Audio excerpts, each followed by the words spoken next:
सूचना अधिकार अधिनियम के तहत जानकारी नहीं देने के मामले में हाईकोर्ट ने सुनवाई करते हुए सूचना आयुक्त को निर्देश दिए हैं कि याचिकाकर्ता को संबंधित जानकारी फ्री ऑफ कॉस्ट देने के साथ 2 बार याचिका दायर करने पर याचिकाकर्ता को 40,000 रुपए हर्जाने के रूप में अदा किए जाएं। भोपाल निवासी पत्रकार और फिल्मकार नीरज निगम ने 26 मार्च 2019 को सूचना के तहत जानकारी वेटनरी डिपार्टमेंट के एक अधिकारी की जानकारी चाहिए थी, किंतु सूचना के अधिकारी ने 30 दिन के अंदर जानकारी नहीं दी और दुर्भावनापूर्ण तरीके से 30 दिन बाद पत्र दिया, जिसमें उल्लेख किया गया कि आपके द्वारा चाही गई जानकारी व्यापक है और इसलिए आप 2,12,000 रुपए जमा करें तो जानकारी उपलब्ध कराई जाएगी। उस आदेश को हाईकोर्ट में प्रथम अपील पर चुनौती दी, जिसमें कहा गया कि सारी जानकारी फ्री ऑफ कॉस्ट दी जाए, परंतु याचिकाकर्ता की अपील खारिज कर दी गई। इसको लेकर याचिकाकर्ता ने सूचना आयुक्त से भी फ्री ऑफ कॉस्ट जानकारी उपलब्ध कराने को कहा, परंतु सूचना आयुक्त ने भी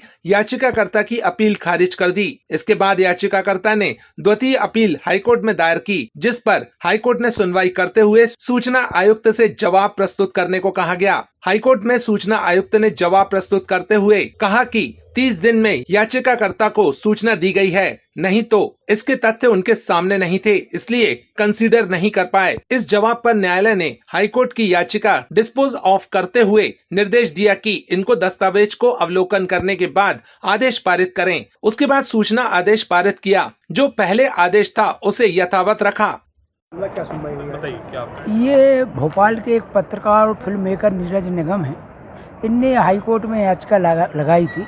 इसमें इनका ग्रीवांस ये था कि 26 मार्च 2019 को उन्होंने राज्य सूचना आयोग सूचना अधिकारी के समक्ष एक आवेदन प्रस्तुत किया था, जिसमें एक वेटनरी मेडिकल इसमें डिपार्टमेंट में के एक जो अधिकारी थे उसके संबंध में जानकारी चाहिए थी।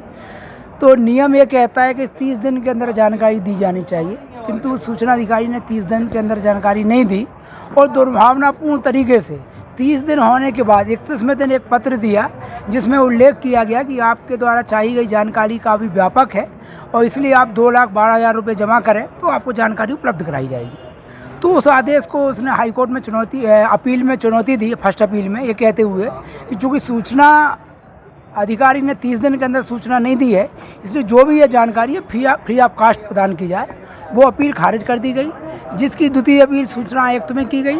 सूचना आयुक्त ने भी जो है इस अपील को खारिज कर दिया, जिसके खिलाफ वो हाईकोर्ट आया। हाईकोर्ट में याचिका निराकृत की गई। हाईकोर्ट में सूचना आयुक्त की तरफ से कहा गया कि चूँकि ये 30 दिन के अंदर सूचना इनको प्रदान की गई है, नहीं की गई है, इसके तथ्य उनके सामने नहीं थे, इसलिए वो उसको कंसीडर नहीं कर पाए। तो हाई कोर्ट ने याचिका डिस्पोज ऑफ करते हुए निर्देश दिया कि इनको दस्तावेजों को अवलोकन करने के बाद पुनः आदेश पारित करें। उसके बाद सूचना आयुक्त ने पुनः आदेश पारित किया और जो पहले का आदेश का था उसको यथावत रखा। इसमें आज हाईकोर्ट की सुनवाई के दौरान मुख्य रूप से यही तथ्य रखा गया कि दस्तावेज जो रिकॉर्ड पे थे कि 26 मार्च को आवेदन दिया गया और जो 12 लाख की जो राशि की मांग की गई थी, वो मांग ईमेल पत्र 18/4 का था, किंतु डिस्पैच जो है 26 अप्रैल को किया गया है, वो 30 दिन बाद है, 31वें दिन किया गया है, 30 दिन बाद है, इसलिए फ्री ऑफ कॉस्ट जानकारी दी जानी चाहिए थी। किंतु सूचना अधिकारी ने, आयुक्त ने इस तथ्य को कहीं से भी नज़रअंदाज करते हुए और एक प्रकार से सरकार का पक्ष लेते हुए या सरकार के पैरोकार की हैसियत से कार्य करते हुए सरकार के जो अवैध कार्य है उसको मोहर लगा दी है। इसलिए हाईकोर्ट ने उस आदेश को निरस्त कर दिया है और 2,12,000 की जो जानकारी थी फ्री ऑफ कॉस्ट प्रदान करने के निर्देश दिए हैं। साथ ही ये निर्देश दिए कि याचिकाकर्ता को जो याचिका लगाना पड़ी, 2 बार न्यायालय में आना पड़ा, उसके लिए 40,000 रुपये का जुर्माना भी लगाया है। और न्यायालय ने यह भी निर्देश दिए हैं कि 40,000 रुपये की जो जुर्माना लगाया है सरकार तुरंत याचिकाकर्ता को प्रदान करे और सरकार को स्वतंत्रता है कि जो चाहे तो दोषी व्यक्ति से वो वसूले या ना वसूले, उनका लुकआउट है, पर पहले याचिकाकर्ता को प्रदान करे।